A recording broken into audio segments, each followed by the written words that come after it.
Nggak akan ada yang marah-marah. Jangan seperti hebat, bahwa gubernur, wah tegas, bobodoran namanya. Jadi jika main sirkus di kandang macan yang sudah jinak, nah itulah Pak Deddy Mulyadi, hanya bikin sensasi.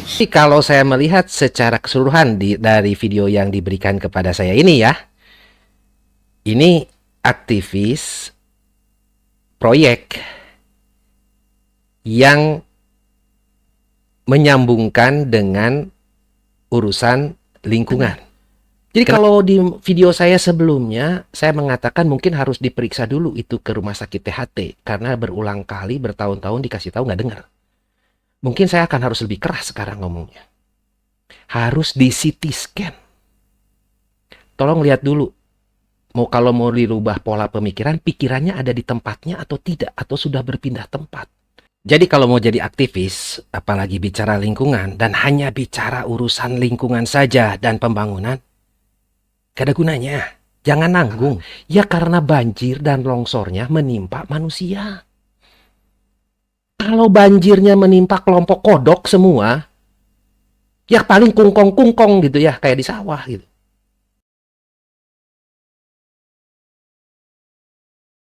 Simak video dari awal hingga akhir, agar tidak menjadi salah faham ataupun gagal faham. 2 hari lalu saya diberikan video ini oleh tim media yang tergabung di dalam tim kami.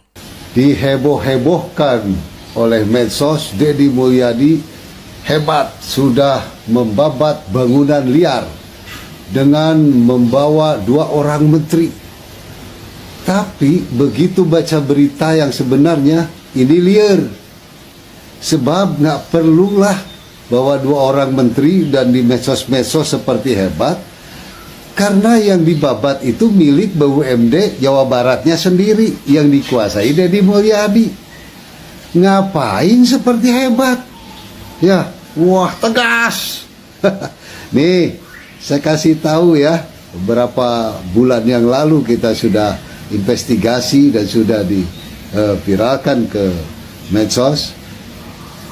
PTPN di Sariater ya itu sudah dibabat dan sudah dibangun beton-beton oleh Asep Strawberry, oleh Hotel Astro, dan puluhan hektar lainnya dikuasai dan ditanam beton jadi tempat pariwisata mirip seperti Jaswita ya, yang dibongkar Pak Deddy di Puncak Bogor. Itu Jaswita namanya.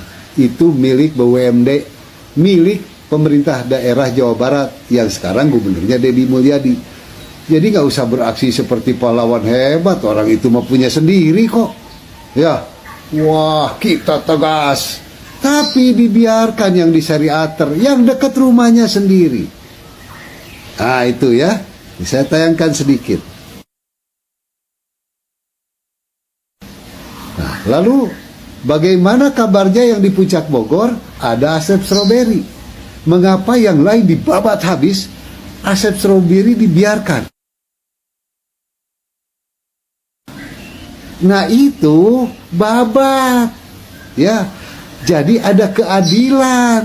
Itu gubernur hebat. Ayo babat. Apa nggak berani? Apa beraninya yang cuman yang milik sendiri, yang kira-kira orang lemah, ya. Kepada pedagang pasar kaki lima, kepada ya kuli-kuli tambang, ya disebut ilegal, ya bubar seakan-akan begini begitu, dia nggak punya kekuasaan apa-apa. Coba PTPN ya yang sudah dikuasai Cukong itu babat, tuh Asep Strawberry di Puncak, Asep Strawberry di Sariater, babat. Itu sangat merusak lingkungan dan itu berbahaya kepada kampung Anda sendiri di Subang. Apa nggak sayang sama orang Subang? Kalau itu perkebunan dibabat jadi bisnis propertinya cukong-cukong ke depan, apalagi sudah mau dibikinkan jalan tol ke Subang ke Lembang, itu akan menjadi apa nanti? Bisnis propertinya cukong-cukong. Jadi jangan demonstrasi tapi bobodohan. Ya, wah seperti tegas. Lalu siapa yang mau marah? Itu dikuasai gubernur di, dikelola oleh anak buahnya gubernur yang namanya Jaswita BUMD Jawa Barat. Nggak akan ada yang marah-marah. Jangan seperti hebat bahwa gubernur, wah tegas, bobodoran namanya. Jadi jika main sirkus di kandang macan yang sudah jinak. Nah itulah Pak Deddy Mulyadi, hanya bikin sensasi. Setelah melihat video ini, aktivis kampung atau Kang Dodi Permana, saya diminta menanggapi oleh rekan-rekan saya. Ya saya ketawa, karena yang dikatakan justru ini adalah dia sendiri yang bobodoran. Kenapa saya katakan bobodoran? Rupanya Kang Dodi Permana ini nggak kurang baca. Sudah baca di media-media, tidak paham bahwa lahan itu adalah KSO dengan PTPN. Bukan lahan milik Jaswita. Biar paham, yang namanya KSO adalah kerjasama operasi.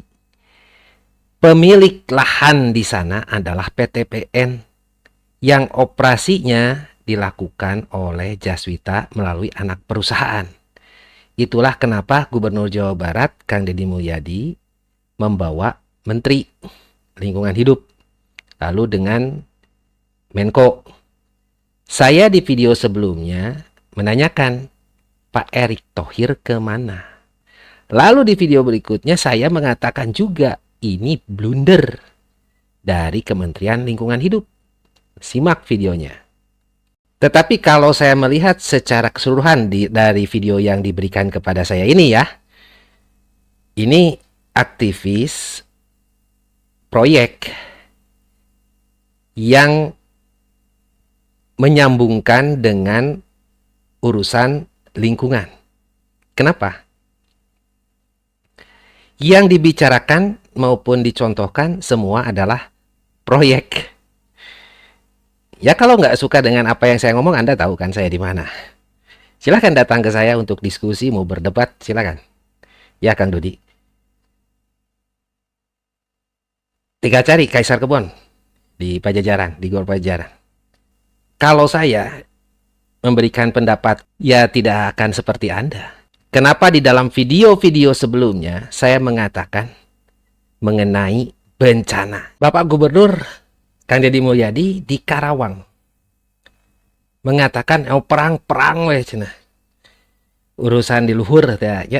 Nah. Tapi saya kan sudah mengatakan bahwa ada Undang-Undang 24 tahun 2007 tentang penanggulangan bencana. Ini yang tidak pernah dipakai. Dari terbitnya dari tahun 2007 sampai saat ini. Padahal sudah jelas-jelas saya katakan dalam video sebelumnya bahwa setiap pembangunan yang berisiko tinggi dan menimbulkan bencana, kerugian material, bahkan harta benda, kerugian material, bahkan jiwa manusia, itu bisa dipidana. Jadi jangan undang-undang tata ruang, perubahan lain-lain, itu aja. Dan saya sudah ngegebrak ini bertahun-tahun, Anda lihat video sebelumnya. Dan kalau saya diminta pendapat oleh Bapak Gubernur untuk menghantam ini, atau siapa saja yang seharusnya bertanggung jawab, saya akan tunjuk hidung 3 orang. 1, Sekda Jabar. Kenapa? Dia adalah sebagai Kepala Badan Penanggulangan Bencana Daerah Provinsi Jawa Barat, ex officio-nya. Kedua, PLT Kalak, Kepala Pelaksana Harian BPBD Jabar. Ketiga, Kepala Bidang Pencegahan dan Kesiapsiagaan BPBD Jabar. Mengapa? Dalam undang-undang ini tidak ada urusan, Undang-Undang 24 tahun 2007 ini tidak ada urusan izin perizinan. Yang ada adalah pembangunan berisiko tinggi yang bisa menimbulkan bencana. Lah yang melakukan kajian risiko siapa? Kan tanggung jawabnya BPBD Jabar di seluruh wilayah Jawa Barat. Lalu ketika Anda dalam kajian risiko, Anda tahu ini, bahwa ini berisiko, kok Anda diam?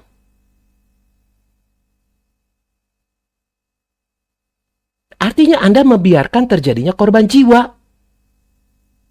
Saya sudah menyurati itu kepada Inspektur Daerah Provinsi Jawa Barat, Bu Eni, yang sekarang sudah pensiun per 1 Maret 2025. Minta dicopot tuh orang-orangnya. Resmi saya bersurat. Ini dengan sengaja membiarkan. Sedangkan BPBD Jawa Barat nih, biar tahu semua masyarakat Jawa Barat, selalu berbicaranya penyadaran masyarakat. Dianya sendiri nggak sadar terhadap Undang-Undang 24 tahun 2007 yang mereka pakai sehari-hari untuk kegiatan dan program-program mereka. Jadi yang nggak waras siapa? Saya sudah berulang kali mengingatkan. Jadi kalau mau tunjuk hidung, ya 3 orang ini. Yang pertama kali harus bertanggung jawab terhadap adanya timbulnya bencana karena pembangunan risiko tinggi. Jadi jangan selalu berbicaranya sudah dikasih izin, itu bukan wewenang. Berarti ini Undang-Undang 24 tahun 2007 adalah macan ompong. Coba kita lihat di seluruh Jawa Barat, bahkan di seluruh Indonesia. Ada tidak pembangunan risiko tinggi, tadi misalnya perubahan tata ruang yang asalnya hutan dirubah dengan dibangun, mau jadi tempat rekreasi, mau villa, mau apapun, dan menimbulkan risiko. Rame itu harusnya sebelum bencana. Dan itu adalah tugasnya BPBD Jabar melakukan kajian risikonya. Coba saya tanya, semua, ada nggak penuntutan pidana atas kejadian-kejadian pembangunan risiko tinggi yang mengakibatkan kerugian harta benda maupun korban jiwa manusia dituntut menurut Undang-Undang 24 tahun 2007 ini? Dari semenjak 2007 hingga saat ini. Kasih lihat ke saya. Artinya mereka lalai. Mereka yang melakukan kajian risiko, mereka yang seharusnya juga memberikan, yang menetapkan kebijakan teknis. Jadi bukan hanya Jaswita saja yang melakukan kegiatan seperti itu yang tidak dipikir dulu risikonya. Ada instansi yang seharusnya memikirkan risiko. Tetapi risikonya hanya sekarang adalah penyadaran masyarakat. Padahal mereka sendiri nggak sadar. Jadi kalau di video saya sebelumnya, saya mengatakan mungkin harus diperiksa dulu itu ke rumah sakit THT. Karena berulang kali, bertahun-tahun dikasih tahu nggak dengar. Mungkin saya akan harus lebih keras sekarang ngomongnya. Harus di CT scan. Tolong lihat dulu. Kalau mau dirubah pola pemikiran, pikirannya ada di tempatnya atau tidak. Atau sudah berpindah tempat. Jangan-jangan kosong, nggak ada. Makanya selama bertahun-tahun dibiarkan. Jadi untuk aktivis kampung, Kang Dodi, Perbana, kalau saya jadi Anda, saya tidak akan ngomong proyek. Karena urusannya adalah keselamatan jiwa manusia. Kenapa rame? Kenapa itu menjadi suatu hal yang bermasalah? Ya karena banjir dan longsornya menimpa manusia. Kalau banjirnya menimpa kelompok kodok semua, ya paling kungkong-kungkong gitu ya, kayak di sawah gitu. Gak akan masalah, mau tenggelam juga bisa berenang, itu namanya kodok. Jadi kalau mau jadi aktivis, mau mengomentari, paham dulu. Beberapa orang aktivis juga saya semprot, datang ke saya, ngomongnya yang begitu proyek, izin. Ngerti juga kagak risikonya apa. Saya tanya, Anda ada pembangunan, Anda ngerti nggak ilmu konstruksinya? Ngerti nggak percepatan tanah di situ kalau terjadi gempa? Akselerasinya berapa? Dan berapa kelas bangunan, kelas apa yang harus dibuat untuk bisa menahan beban gempa? Nggak ngerti. Lalu ngomong izin. Selalu ngeributinnya, ormas LSM ini izin. tapi tidak pernah paham yang namanya risiko. Itulah kenapa saya selalu hantam BPBD. Karena apapun nanti yang dibuat oleh Gubernur Jawa Barat, infrastruktur, baik itu jalan alus marulus, mau bikin fasilitas kesehatan, mau bikin sekolah di seluruh Jawa Barat, kalau risiko itu tidak diperhitungkan dan dianalisis dengan benar, seperti sekarang nih kacau beliau itu yang dilakukan BPBD Jabar, Bapak Gubernur mau efisiensi 5 triliun juga jadi percuma nantinya. Karena akan hancur gara-gara tidak dilakukan analisis risiko yang benar.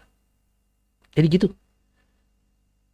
Tanggapan saya untuk videonya aktivis kampung atau Kang Dodi Permana. Jadi kalau mau jadi aktivis, apalagi bicara lingkungan dan hanya bicara urusan lingkungan saja dan pembangunan, gak ada gunanya. Jangan nanggung. Seperti itu sekarang ya tuh. Yang ikut berkomentar tuh, aktivis lingkungan hidup di Jawa Barat. Saya menyaksikan dengan mata kepala sendiri dan dengar. 17 Oktober 2024 di El Royale. Lah kalian selama ini kemana? Ngapain? Malah kok urusan tentang lingkungan, iklim, perubahan iklim, efisiensi energi. Anda ribetnya bukan masalah tentang keselamatan jiwa manusia akibat pencemaran udara dari PLTU batubara dan kerusakan lingkungan yang diakibatkannya. Anda di lokasi di El Royale 17 Oktober itu 2024, Anda ributnya adalah untuk minta dilibatkan dalam perencanaan belanja fiskal. Jadi Anda itu aktivis lingkungan macam apa? Itu yang hadir tuh. Ada Sekdis ESDM yang lihat. Dan mungkin Anda juga masih ingat muka saya yang hadir pada saat di El Royale. Dan saya tidak pernah menggunakan organisasi saya untuk mendukung salah satu paslon. Saya adalah secara pribadi sebagai profesional. Tapi Anda beda. Kenapa? Saya punya rekamannya. Siapa petinggi yang berada di paslon lain? Jadi jangan karena sekarang, wah gencar-gencar Kak Deddy Mulyadi di Provinsi Jawa Barat urusan ke lingkungan, menata lingkungan, Anda turun. Kayak pahlawan kesiangan, selama ini Anda ngapain? Proyek-proyek aja gitu. Kalau nggak suka temuin saya. Saya tunggu Anda kalian. Jadi jangan omong asal omong doang gitu ya di publik. Seolah-olah benar. Seolah-olah Anda peduli terhadap lingkungan dan keselamatan jiwa manusia. Saya punya rekamannya. Dan tim saya hadir di sana berserta tim media yang tergabung dalam tim kami hadir menyaksikan tim Anda berbicara apa di depan publik.